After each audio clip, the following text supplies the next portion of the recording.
Assalamualaikum warahmatullahi wabarakatuh. Halo sahabat sejuta kisah.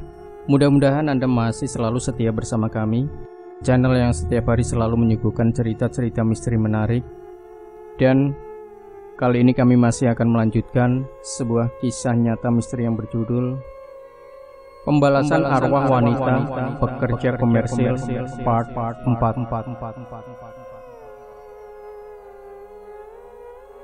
Menyesal, mungkin kata itu yang aku pikir saat ini.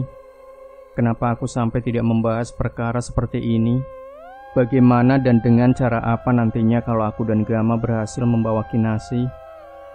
Sedangkan jarak dari bangunan ke rumah Eko juga lumayan jauh. Mana mungkin Gama mampu menggendong sejauh itu, apalagi aku. Jujur, aku sendiri sampai tidak pernah membayangkan harus membelah hutan di tengah malam seperti ini.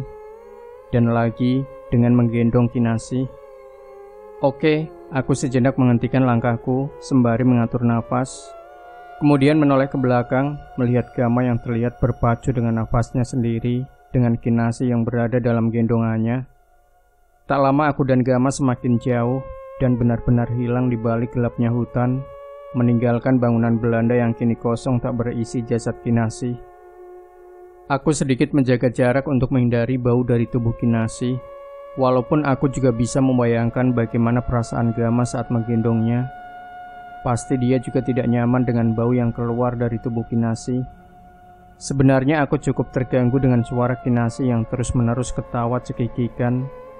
Tapi aku tidak mau menyuruh perempuan ini untuk tutup mulut, karena aku tahu bagaimana penderitaan Kinasih yang sekarang dialaminya.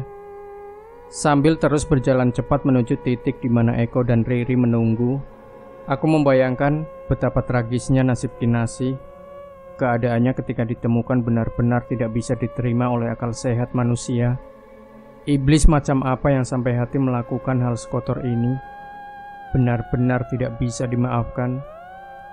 Mungkin kalau Kinasih mau balas dendam, akan aku bantu sampai ke akar-akarnya, agar siapapun mereka yang ikut dalam kejahatan ini bakal menanggung akibatnya.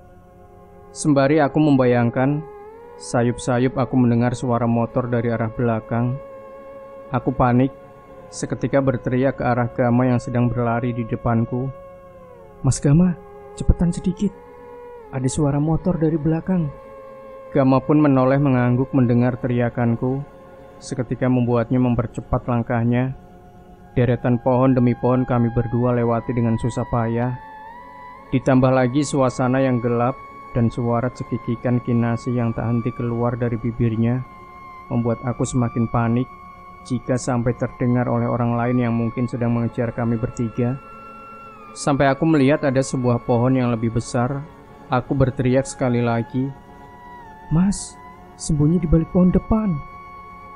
Seakan Gama tahu dengan pohon yang aku maksud, dia kemudian memelankan langkahnya dan berhenti di balik pohon.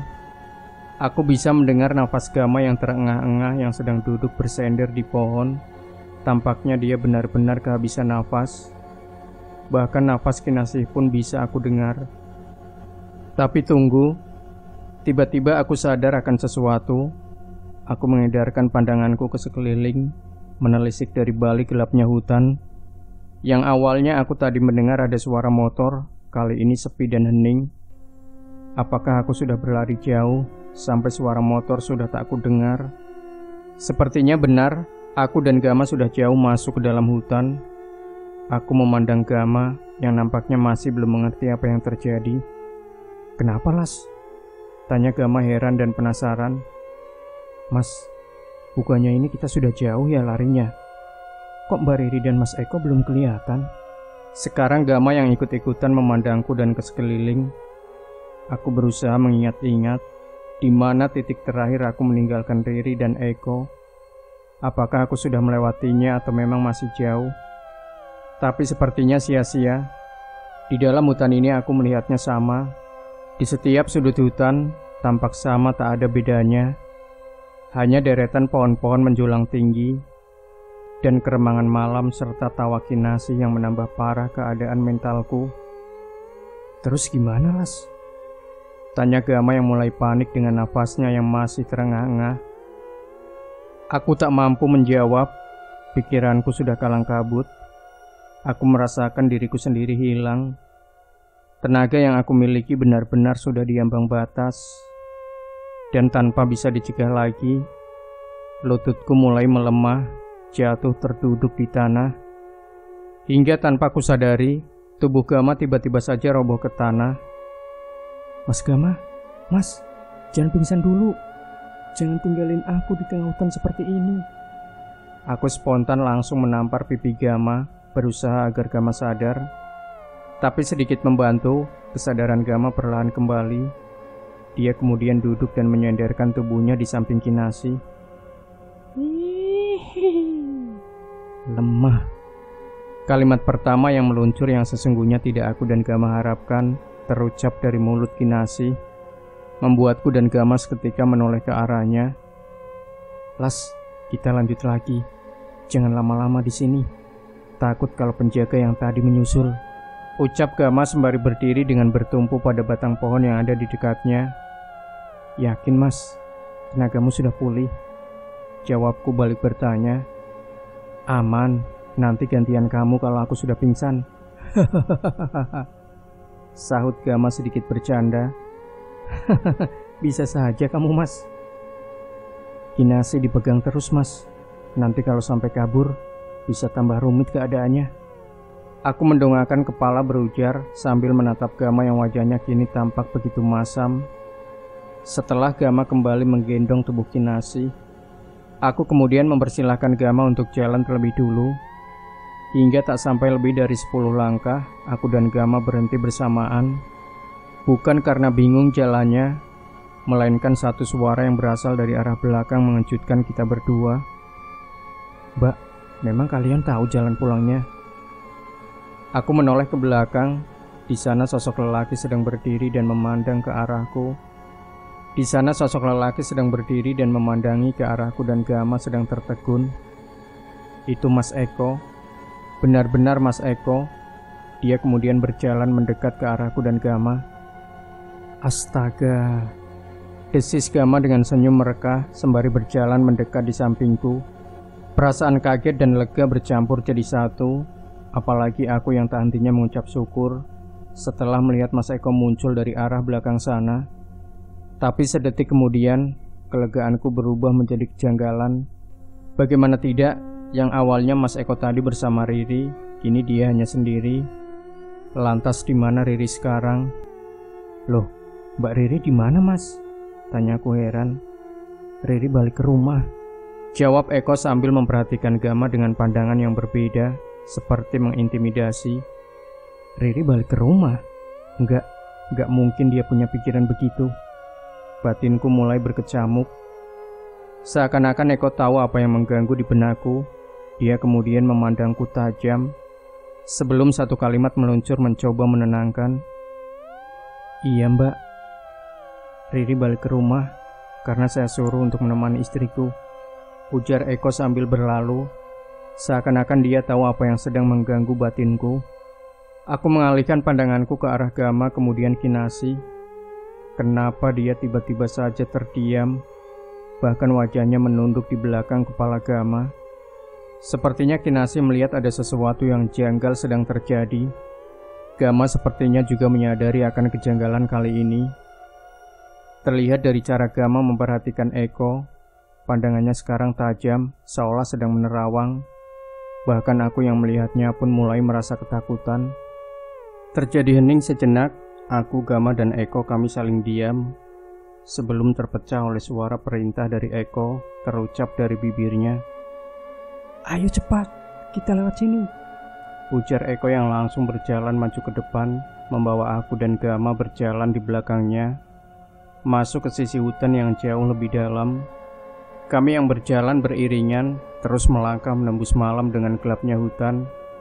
Rasanya sunyi, hingga suara ranting yang terinjak pun juga terdengar di telingaku.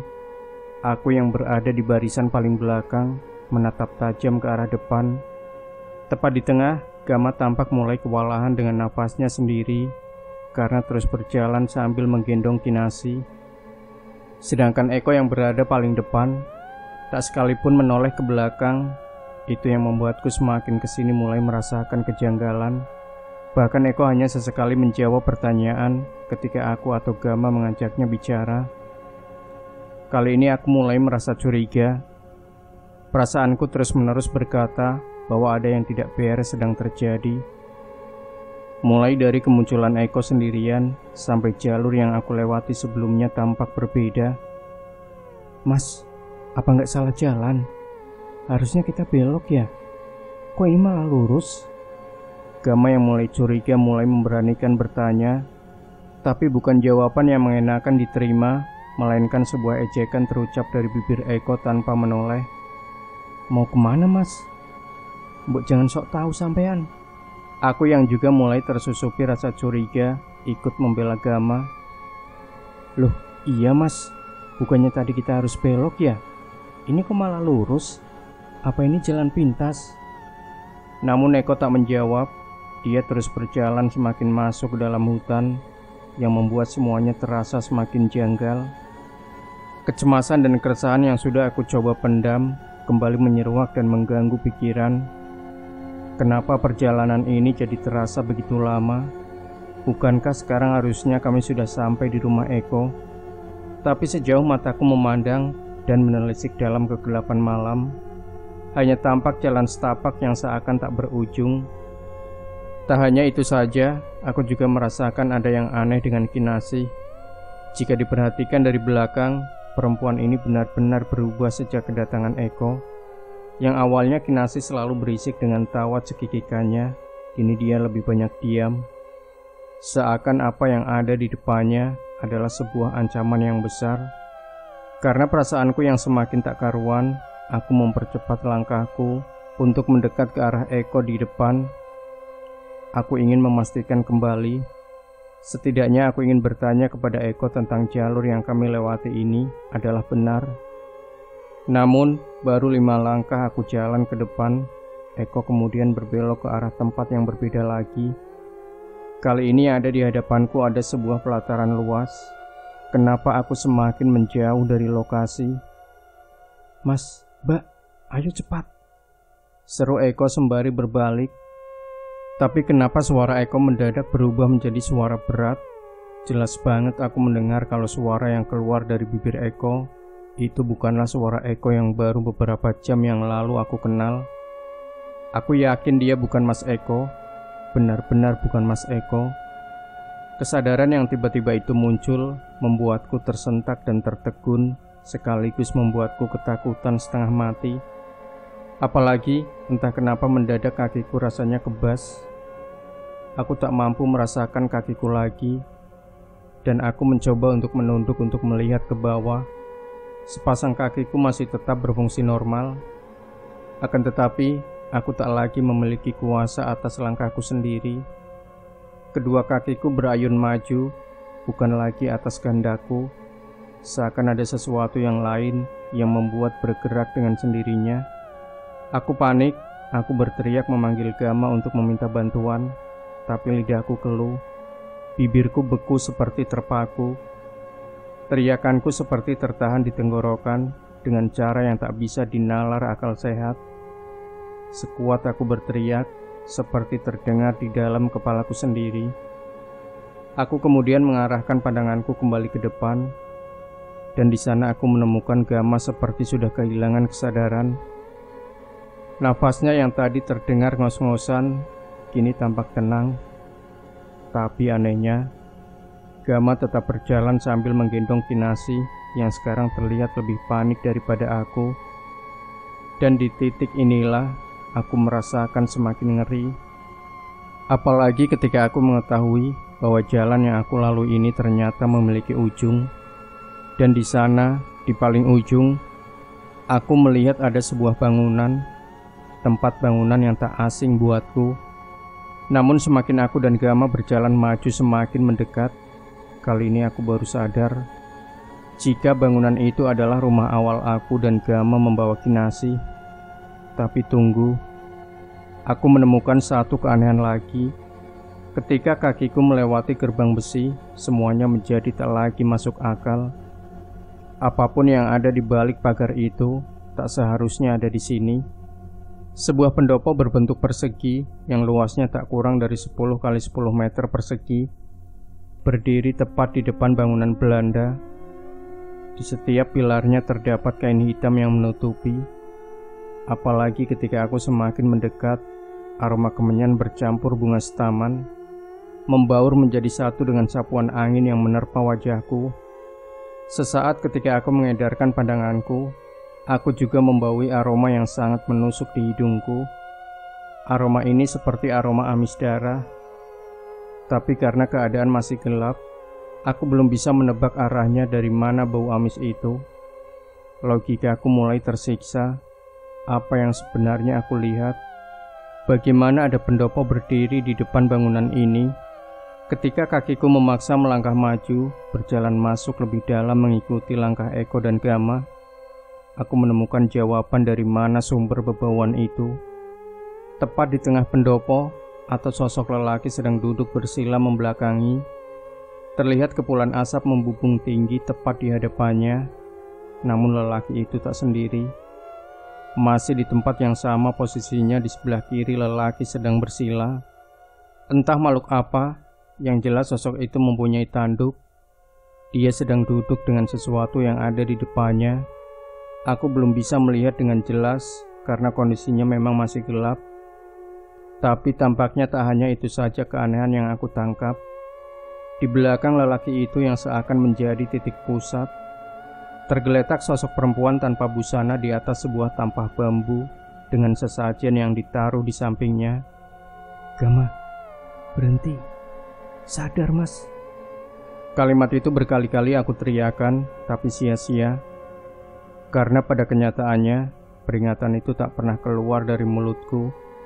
Seperti ada sesuatu yang menahan di kerongkonganku. Tak ada yang bisa aku lakukan kecuali pasrah, semakin mendekat, sebelum langkah Eko berhenti secara tiba-tiba. Sudah sampai, Mbak. Sudah sampai, Mbak." Tepat saat Eko berucap, seakan memiliki energi yang membuat kakiku dan Gama berhenti sesuai perintah. Saat itu juga, kaki dan mulutku tak lagi kaku dan keluh, kembali seperti semula. Hal yang sama terjadi juga pada Gama.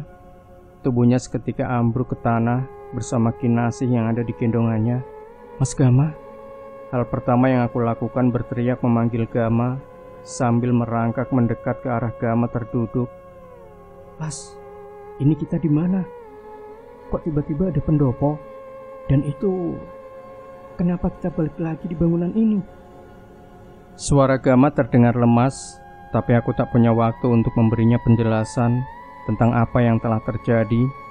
Aku kemudian mencoba untuk mengangkat tubuh Gama, membentangkan tanganku untuk merangkul Gama, dan entah bagaimana caranya, aku harus segera membawa mereka berdua keluar dari tempat mengerikan ini.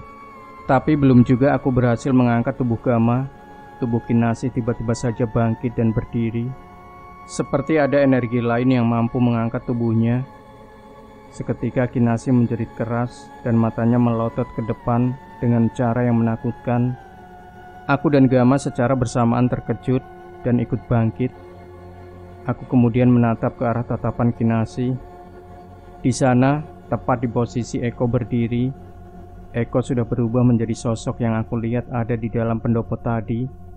Tapi kali ini lebih jelas dan menakutkan.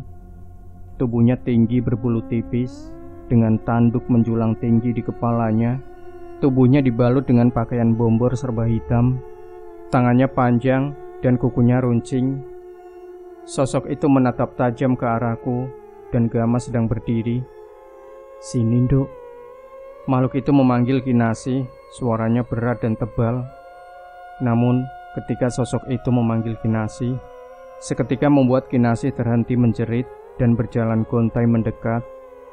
Dan di waktu yang bersamaan, sosok lelaki yang duduk bersila tadi juga tiba-tiba saja berada di belakang sosok bertanduk itu. Lelaki tua itu kemudian mengeluarkan keris dan mulutnya mulai komat-kamit. Entah apa yang dibacanya, karena setelah itu membuat Kinasih menari dengan lihai, layaknya seorang penari. Tak lama puluhan makhluk menyeramkan keluar dari dalam tanah. Mereka kemudian mengikuti Kinasih sedang menari. Aku dan Gama melihat parade menyeramkan itu dengan jelas dan nyata ada di hadapan kami berdua. Apa itu, Mas? Aku menarik lengan Gama, memaksanya untuk menjelaskan apa yang sedang terjadi di depan sana. Tapi Gama bergeming, dia masih terpaku di tempatnya. Malah sekarang mata Gama menatap nanar menyaksikan bagaimana makhluk menyeramkan itu menjilati tubuh Kinasi. Begitupun denganku yang juga mengarahkan pandanganku ke arah Gama menatap. Bingung, takut dan panik bercampur menjadi satu. Ingin rasanya aku berlari meninggalkan tempat itu, tapi tertahan oleh berbagai macam pertanyaan, mulai membuncah begitu saja tanpa bisa aku kendalikan. Apakah aku harus melarikan diri, atau aku harus melawan? Tapi keberanian dari mana aku bisa melawan makhluk iblis itu? Tapi walaupun aku bisa melawan, bisa saja aku mati malam ini. Pertanyaan-pertanyaan itu terus berputar di kepalaku. Aku berharap ada seseorang yang menyadarkanku atau membangunkanku kalau ini hanya mimpi dan aku terbangun di kamar. Tapi setelah sekian lama menunggu dan akhirnya aku sadar bahwa semua ini nyata adanya. Ketika tiba-tiba saja Gama yang sedari tadi bergeming, berlari melesat, kemudian merengkuh tubuh Kinasi dan membawanya lari keluar dari pelataran pendopo. Melewatiku yang masih terpekur, melihat pemandangan dari sosok bertanduk yang mulai mengaum dengan penuh amarah. Las, lari! Suara milik Gama sangat terdengar jelas di telingaku. Dan seperti diberi komando, aku kemudian berbalik dan menyusul Gama berlari. Tak sudi bagiku untuk menoleh ke belakang, walaupun dari arah sama. Auman amarah dari sosok bertanduk itu berteriak lantang. Seperti pahlawan yang baru saja mendapatkan kekuatannya, Gama berlari secepat kilat. Entah apa yang baru saja membuat Gama demikian, tapi aku sangat terbantu olehnya. Las, cepat! Cepat, cepat! Aku yang mengekor di belakang Gama masih terpikirkan dengan kejadian 1 jam yang lalu. Kenapa Gama tidak dari awal melakukan tindakan gila itu? Kenapa aku harus menyaksikan kengerian dulu, baru Gama beraksi? Apa memang semua lelaki seperti itu? Terlalu lama berpikir. Entah sudah berapa lama aku berlari mengikuti Gama. Yang jelas ini sudah lebih dari setengah jam. Sedari awal cobaan nampaknya belum usai sampai di sini. Setelah berbagai macam peristiwa kengerian dan kejadian di luar nalar yang silih tersaji. Setelah berbagai macam peristiwa kengerian dan kejadian di luar nalar yang silih tersaji di depan mata, kini aku harus berlari lagi mengikuti langkah Gama yang kali ini lebih cepat dari yang tadi. Sepertinya Gama dibantu oleh energi lain yang entah dari mana datangnya. Tentu saja itu membuat menambah banyak pertanyaan lagi di kepalaku. Siapa sebenarnya Gama? Sesakti apa ilmu yang dia miliki sampai dengan berani membawa lari Kinasi dari hadapan dukun dan iblis mengerikan tadi? Dan andaikan benar dia orang sakti, maka semuanya akan menjadi tambah rumit. Karena sudah bisa dipastikan akan ada malapetaka yang akan menyambangi. Aku dan Gama masih berlari membabi buta, menembus gelap malam dalam kepanikan, keluar dari area pendopo dan masuk area hutan.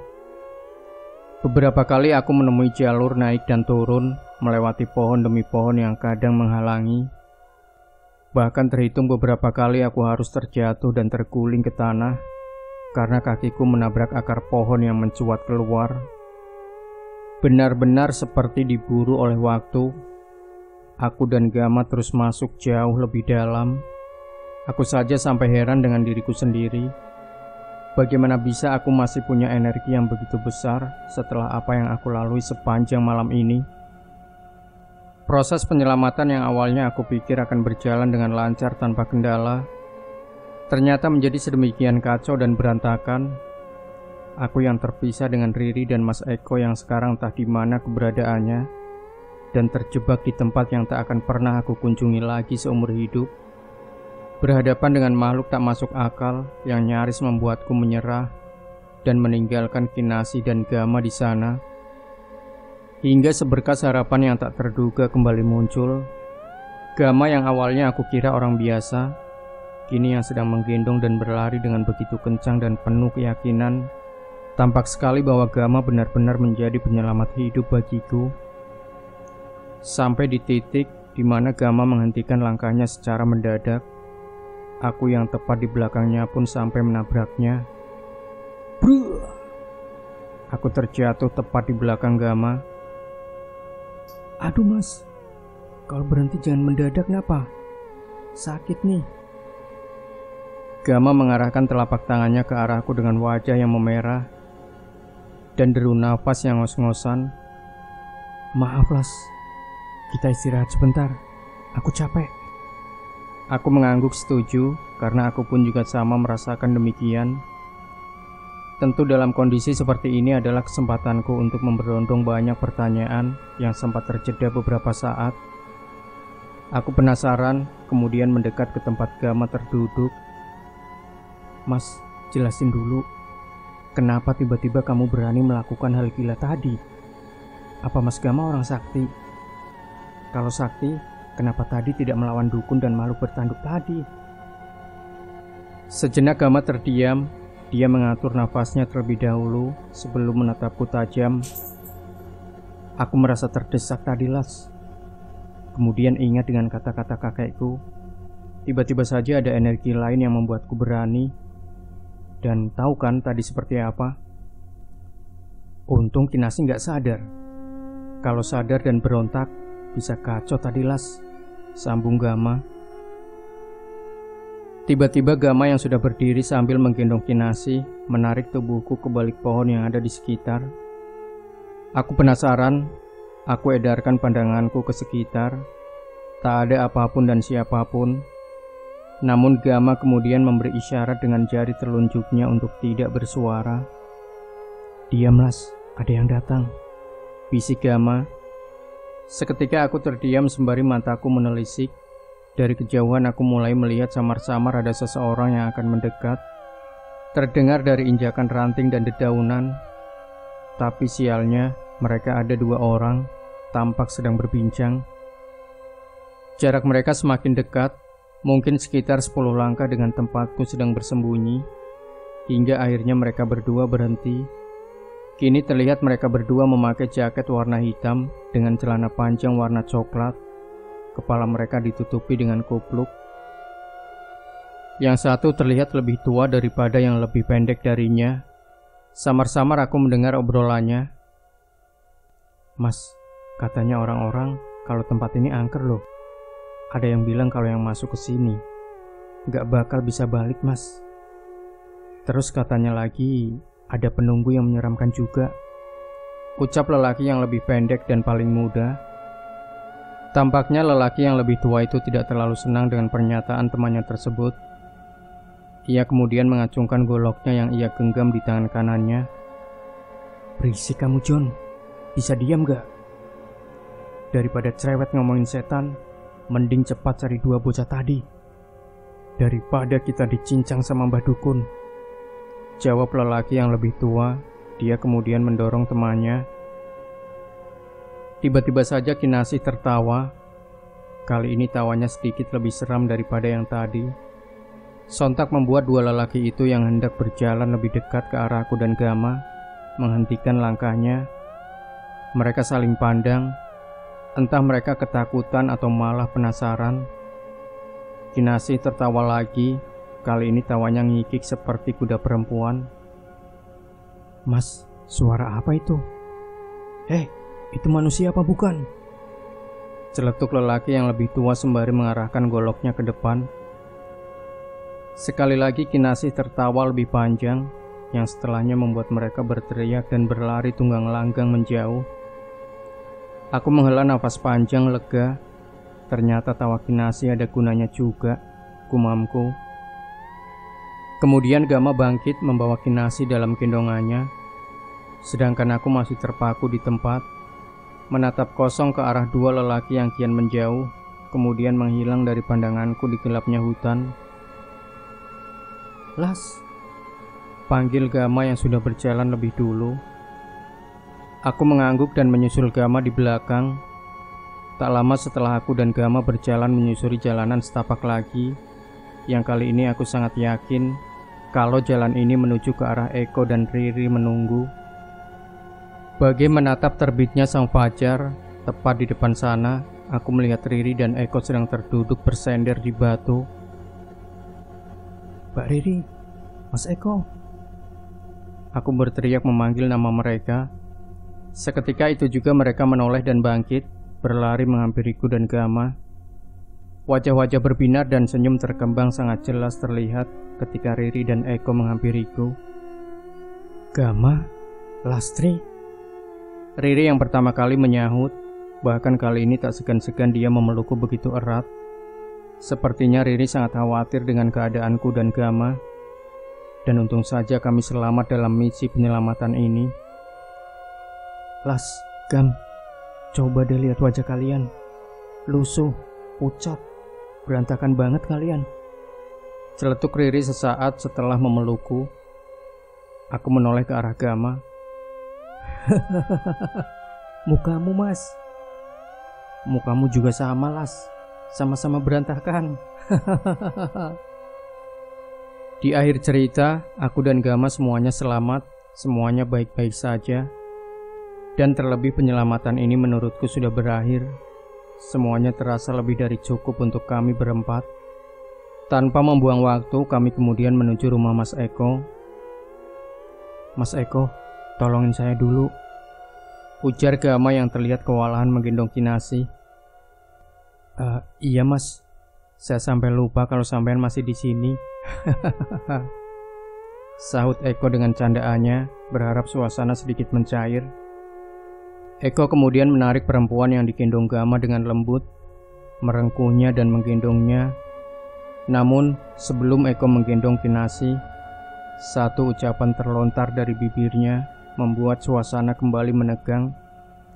Sudah, jangan lama-lama di sini. Ayo kita cepat keluar dari sini. Setelah ini, langsung bawa pergi perempuan ini. Kalau bisa secepatnya langsung keluar dari area sini. Hingga sampai akhirnya kami sampai di rumah Eko. Kami langsung disambut haru oleh Murni dan Anissa. Sepertinya mereka juga ikut khawatir dengan keadaan kami. Apalagi kalau melihat sikap Anissa yang melihat suaminya pulang tanpa kurang satu apapun. Dia langsung memeluknya sembari menangis.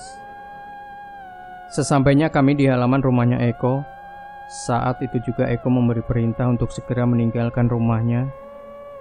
Karena yang ditakutkan kalau saja ada orang yang sampai mengetahui keberadaan Kinasi ada di rumahnya, bakal menjadi lebih rumit lagi. Mesin mobil kemudian menyala, roda-roda bergerak melaju kencang membawa kami menjauh dari rumah Eko. Tanpa halangan yang berarti, mobil yang dikemudikan Riri berhasil menembus hutan dan akhirnya bertemu dengan jalan aspal yang lebih lebar dan halus, meninggalkan tempat laknat jauh di belakang, sedangkan matahari mulai muncul malu-malu dari arah timur. Aku yang duduk di jok belakang bersebelahan dengan Kinasi, memandang ke arah spion tengah. Tampak wajah sedikit cemas Riri berkali-kali melirik melalui spion, menatap Kinasi yang sedari tadi tak sadarkan diri. Sepertinya Riri hanya ingin memastikan saja kalau Kinasi masih tertidur. Gam, Las, semua ini belum berakhir. Riri yang duduk di kemudi tiba-tiba saja berucap tanpa menoleh. Aku yang begitu terkejut mengernyitkan mata memandang Riri melalui spion. Maksudnya Mbak? Ya, semua ini belum selesai. Kita harus membawa Kinasi ke tempat yang aman. Sebuah jawaban yang membuat kepalaku semakin pusing. Karena yang aku kira semua ini sudah berakhir, ternyata salah. Kita tidak mungkin membawa Kinasi di sekitaran sini, Ri. Masih rawan kalau ada yang tahu. Gama kali ini ikut menyahut dan membenarkan perkataan Riri. Hingga tanpa diduga, Riri sendiri sudah mengetahui tempat yang aman untuk membawa Kinasi. Kemarin waktu di rumah Pak Warno, aku sempat dikasih tahu sama beliau.